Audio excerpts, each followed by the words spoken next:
10 सेकेन्डमा चाहिँ यो खोर्सानी खानु पर्यो 10 सेकेन्ड भित्र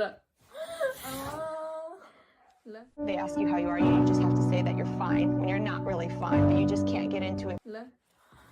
ल टाइम स्टार्ट्स नाउ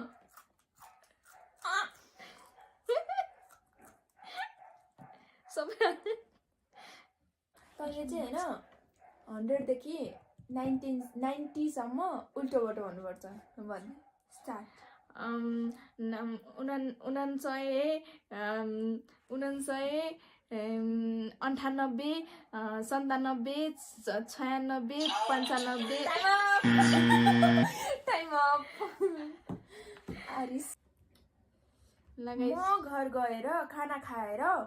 भाइलाई लिएर पढ्न बस्छु लाई अज्ञातभूतमा लिएर जा म घर कति पछि पढेको बिर्सिसक्यो व्याकरण के अरे अज्ञातभूत म घर गएँ अनि भाइलाई लिएर कहाँ गए कहाँ गए देखा आपने लापरवाही का नतीजा है गएको थिएँ ए म घर गएको थिएँ र भाइलाई लिएर कता गएको थिएँ यस्तो छ व्याकरण